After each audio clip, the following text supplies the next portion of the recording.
कोने नगरिया से आवे बरियतिया हो कवन नगर भैले सोरजी कोने नगरिया से आवे बरियतिया हो कवन नगर भैले सोरजी केकरे दुआरे सखी उतर दुल्हे राम केकर मड़ौआ भयो जोरजी केकर दुआरे सखी उतरे दुल्हे राम केकर मड़ौआ भयो जोरजी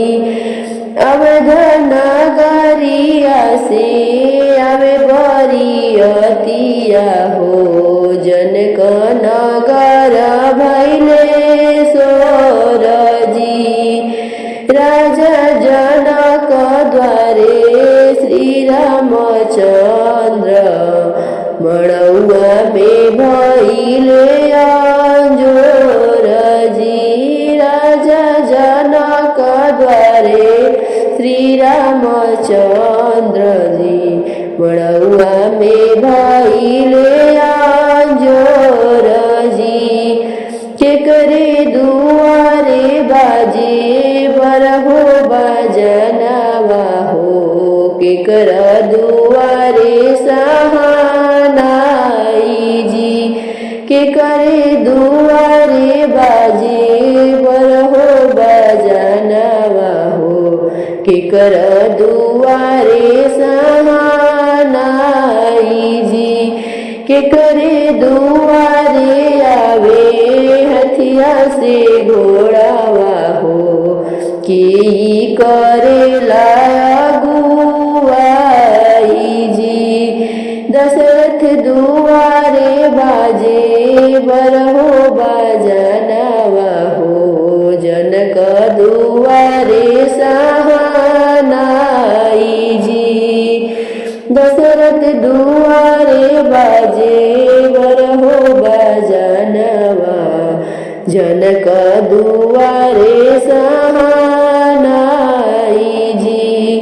जनक दुआरे आवे हथिया से घोड़ावा हो सरवाजे करिए अगुवाई जी के करे सोहेला सखिया जोड़ से जामा हो के कर शोला हो सिंगार जी के कर शोहे सखिया जोड़ से जामा हो के कर सोहे सुलहो सिंगार जी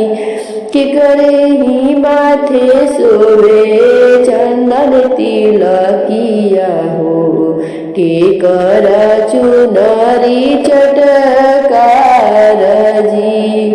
राम के सोवे सखी जोड़ा से जामा हो शिया सुंदरी सोलहो सिंगार जी राम जी के माथे शोभे चंदन तिलकिया हो सीता जी के चुनरी चटकार जी के कर होई सखी अज पर छवन के कर होई कन्यादान जी के कर सखी अज पर छनवा हो के कर होई कन्यादान जी के हुई है आजू सब सखी सबसे पराई हो के हो ब्याही ले जाई जी के होई आजू सखी सबसे पराई हो के हो सखी ब्याही ले राम जी के होई है सखी आज पर छनवा हो, सीता जी के होई है कन्यादान जी, जनका दुलारी सखी सबसे पराई हो, राम जी बियहिए ले जाई जी, जनका दुलारी सखी सबसे पराई हो, राम जी बियाही ले